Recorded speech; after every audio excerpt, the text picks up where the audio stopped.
BPSC 71st PT का exam हो चुका है। मैं सिर्फ पॉलिटी वाले पार्ट के ऊपर फोकस किया और डिस्कशन के लिए आपके समक्ष उपस्थित हूँ। मेरे पास जो क्वेश्चन जो भी सेट है उसमें 31 नंबर क्वेश्चन से लेके 45 तक पॉलिटी के क्वेश्चंस हैं, यानी 15 क्वेश्चंस पॉलिटी से पूछे गए हैं। जो क्वेश्चन पिछली बार से थोड़े डिफिकल्ट, जरूर मैं कहूंगा कि पिछली बार से थोड़े डिफिकल्ट क्वेश्चंस थे, कंफ्यूजिंग थे। तो इसको हम लोग एक एक करके देख लेते हैं। तो पहले अटॉर्नी जनरल ऑफ इंडिया से रिलेटेड क्वेश्चन है। पहला ऑप्शन कह रहा है कि he gives advice to the president in legal matters. ठीक है, वो विधि परामर्शी होता है, वो विधि में परामर्श देता है। तो पहला स्टेटमेंट सही है। Second option, is not entitled of audience except the Supreme Court. बिल्कुल वो किसी भी कोर्ट में बैठ सकता है, हाई कोर्ट में भी जाके बैठ सकता है।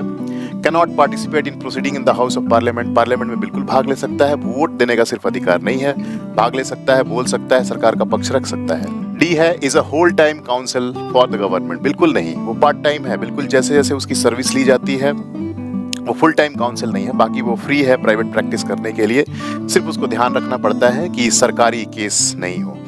तो attorney general of India article 76 में दिया हुआ है उसके बारे में। तो इसका आंसर जो है आपका, he gives advice to the president on legal matters. ये आपका पहला सही है। और आगे अगर आपको मेंस देना है तो इस चैनल पे आते रहिए। समय समय पर आपके लिए हम लोग वैल्यूएबल यहाँ पे टॉपिक्स के ऊपर डिस्कशन करेंगे, पॉलिटी से रिलेटेड, पॉलिटिकल इश्यूज से रिलेटेड, खास करके जो वैसे टॉपिक्स लाइक कास्ट पॉलिटिक्स जिसके बारे में आपको कंटेंट सामान्यतः नहीं मिलता है, उसके बारे में हम लोग यहाँ पे एक क्लास करेंगे।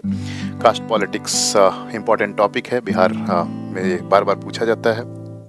तो एक विश्लेषण जो कास्ट पॉलिटिक्स पे होगा। Thank you very much and all the best for your results.